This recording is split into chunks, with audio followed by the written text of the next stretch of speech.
A life of prayer makes you tolerate excesses and limitation. When you become intolerant, it's because you have become prayerless. Anytime you become intolerant, your children, so Ikboa, your husband, Igbege, your wife, Ubogodo, your landlord, Izaga. Anytime you become Pepe Bodish, a man of prayer is a man that has capacity to tolerate, to bear.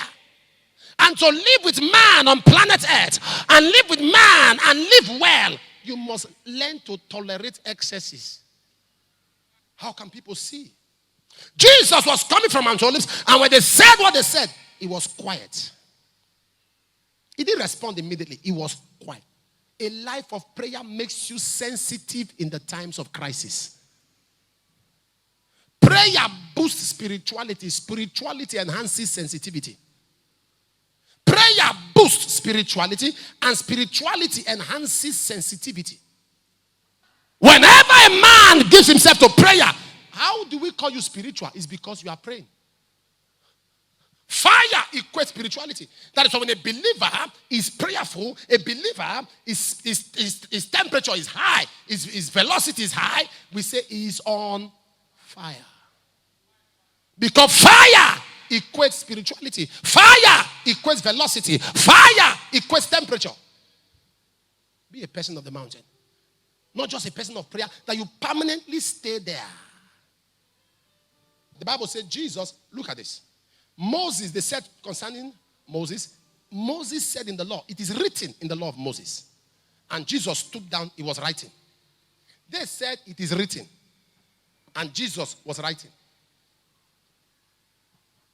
They said it is written. And Jesus was. A life of prayer makes you know what God has written and what God is writing. God has written, but concerning you, God is still writing. Nobody can conclude on you because your book is not complete. Jesus knew in that chapter of what Moses wrote, this woman was guilty. So he needed to edit that chapter and put a new chapter. To correct, God is writing. I know something has been written, but for me, God is still writing. It takes prayer for you to see what God is writing. And the Bible says, and Jesus came and waited at the spot when both of them were alone, him and the woman. That is what prayer does. A life of prayer produces intimacy with God. Intimacy. If you want to be close to God, pray. Prayer produces intimacy. You are close to God when you close the door in prayer. You get close to God when you close the door in prayer. You get close to your Father when you close the door in prayer. The Pharisees and the scribes did not pray. They were not men that had spent time on the Mount of Olives. They were not men that had spent time with God. So it was easy for them to talk trash. Once your mouth is not used to talk to God, Satan will use it to talk to men.